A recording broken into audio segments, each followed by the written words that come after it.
Minasan, konnichiwa.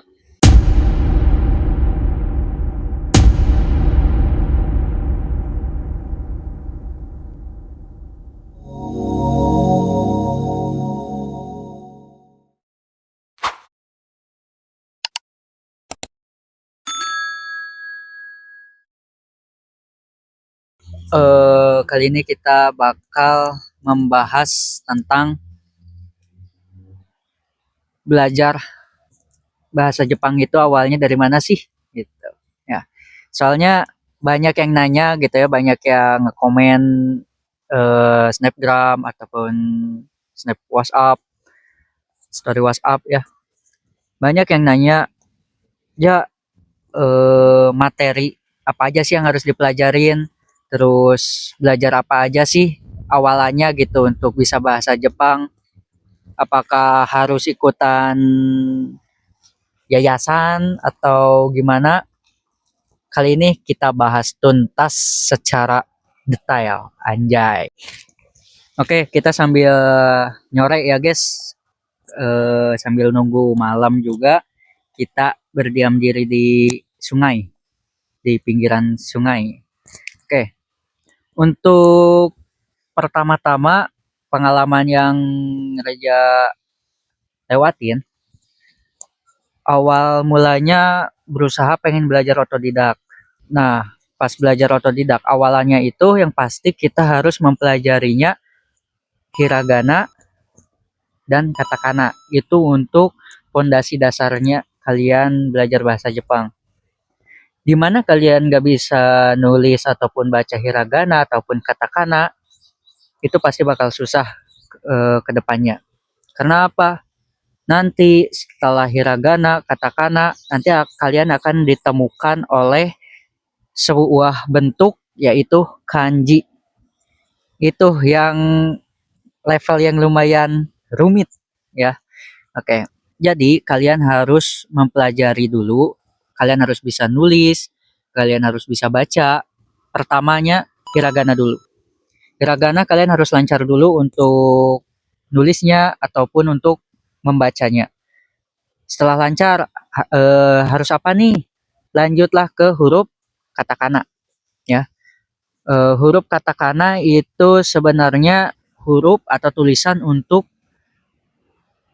apa ya? Bawaan dari Inggris. Jadi contohnya nih, table. Nah, di bahasa Jepang itu menggunakan katakana ya, jadi teburu.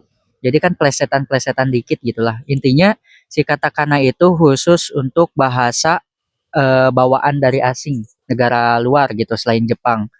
Begitupun nama kita karena bukan dari orang Jepang ya, bukan dari Jepang, menggunakan katakana.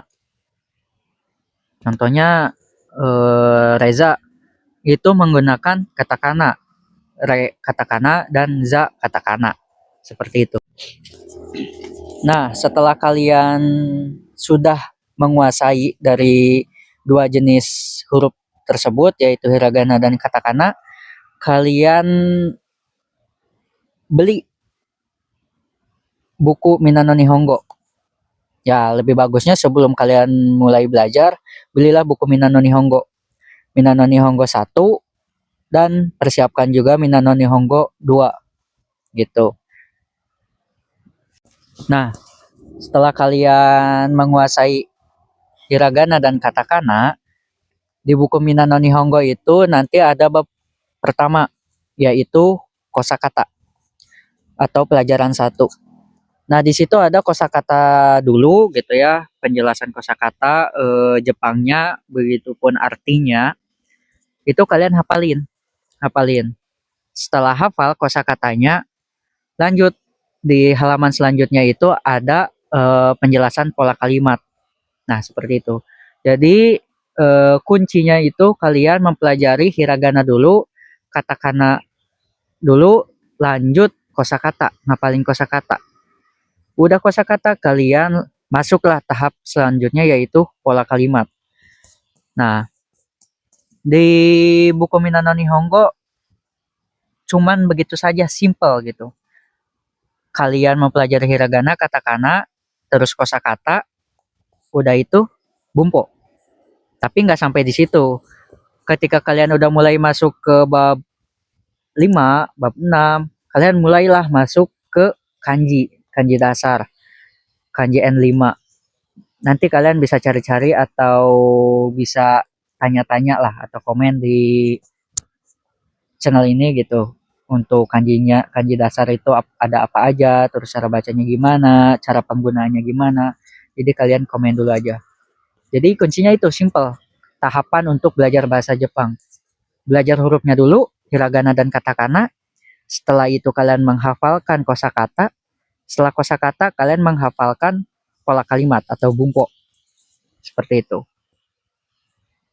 Jadi untuk belajar bahasa Jepang itu ada beberapa tingkatan. Yaitu yang paling dasar atau yang pemula itu N5, N4, N3, N2, dan yang terakhir N1 itu yang udah benar-benar fasih banget, udah lancar segala rupa lah itu dari segi kayuannya, dari segi percakapan atau dari segi baca, pengingatan apa, penguasaan kosakata, kanji dan pola kalimat dan seterusnya itu udah dikuasai oleh yang level N1. Jadi kita itu karena pemula masih N5 ya. Jadi seperti itu. Kalian gak usah mikir, ah kanji itu susah, ah kanji itu ribet atau gimana. Kalau kalian mikirnya apa hiragana aja belum terlatih, belum bisa bacanya atau belum nulis, ya pasti bakal susah gitu kalau udah mikirin kanji. Jadi makanya mending ngikutin bertahap. Kuasai dulu tahap dasar, kuasai dulu tahap selanjutnya, kuasai dulu tahap selanjutnya, dan nanti pun kalian akan terbiasa. Oh, gini pola kita harus belajarnya tuh. Kosakata, bumpo sambil menguasai kanji. Jadi seperti itu. Apakah sudah terjawab? Jadi mungkin sekian dari video ini. Mungkin the next kita akan membahas apa? Lihat saja part selanjutnya. Oke, oke minasang, jangan lupa subscribe, like dan komen karena ini hanya sharing-sharing aja ya, bukan mau menggurui. Karena banyak yang komen gitu ya di SG ataupun di SW belajar bahasa Jepang itu kayak gimana. Jadi daripada banyak apa ngejelasin ke satu-satu, udah mending buat video ini jadi kalian bisa tahu gitu tahapan-tahapannya apa aja. Oke, sekarang sama